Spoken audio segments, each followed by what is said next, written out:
home. Please welcome her to the stage.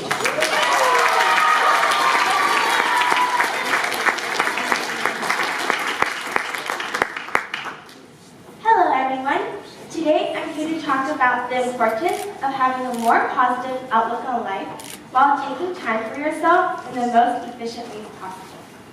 I want to start off with a simple question. If you had to choose just one person off the top of your head, who would you most likely show love and kindness to? Is it your mom, perhaps your teacher, or maybe even your dog? Now, what I want to know is, how many of you chose yourself? As students in a highly competitive school, the majority of us feel compelled to spend most of our time on school-related activities, whether it's studying for the next exam, being active in clubs, or engaging in various sports. Oftentimes, this results in us feeling overwhelmed with all of our impending tasks. While it is important to focus on academics and extracurriculars, there is much more to living a successful life than working non-stop for school. What most people don't realize is that high school takes up only a few years of our life, and we fail to see that high school is merely just the stage that we all have to go through and experience before entering adulthood. So essentially, what I'm trying to say is that we should change our overly anxious approach to our high school life and save a little me time for ourselves. Now, I know exactly what you're thinking. If I can't even finish my homework before 12 a.m., how am I possibly supposed to take even the slightest break away from school? I completely understand why you would be thinking that, because I was once in the same place that you might be in right now. As typical high school students, I'm sure that all of you are familiar with a common enemy that just about everyone struggles to conquer: procrastination. Procrastination largely diminishes one's level of productivity and may lead to several degrees of stress.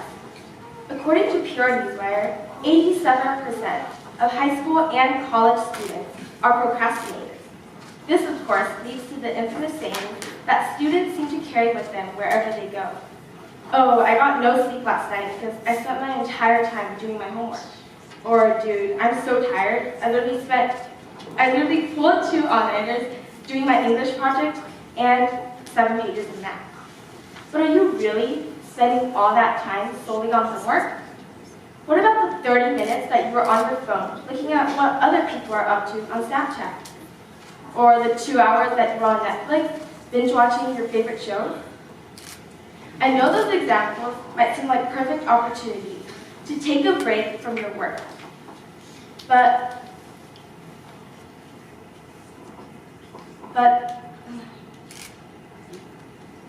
they're definitely not going to help you complete your assignments anytime soon. So what exactly does taking time for yourself mean? I believe that it is when you do something you truly enjoy, without it becoming a major distraction in your life. Unfortunately, people are becoming more and more attached to their cell phones and computers, and letting those devices get in the way of your work progress and sleep schedules. It seems to me that high school students are starting to glorify sleep deprivation, rather than make any attempts to improve their health and time management skills. It is ridiculous that instead of feeling sorry, we are impressed when a friend arrives at school telling us that he or she had just pulled an all-nighter. Although we all lead extremely busy lives, it is crucial for us to create personal time for ourselves, as it significantly reduces stress.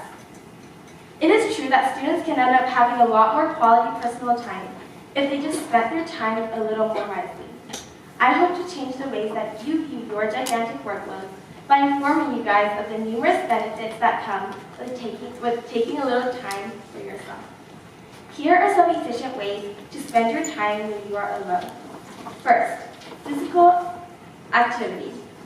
One of the best things to do when you are by yourself is engaging in some sort of physical activity.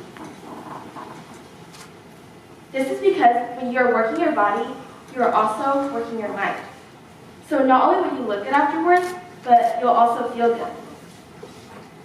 Another advantage of having alone time is its ability to spark your creativity and increase empathy.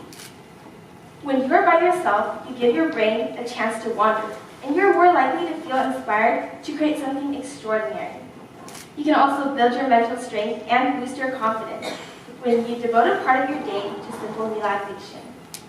Personally, spending time in solitude allows me to realize how blessed I am to be given so many opportunities in life to keep on growing as a person, and how thankful I am for the people who show me unconditional love and care. Third, self-reflection. Stealing some time for yourself allows you to self-reflect and think about what you really want in life, as well as any problems that you might be having with people around you. There's a quote that has really stuck with me throughout my years of growing up. It has impacted the ways in which I've resolved my conflicts between my friends or parents. It reads, "Forgiveness is taking the knife out of your own back and not using it to hurt anyone else, no matter how they hurt you." This quote,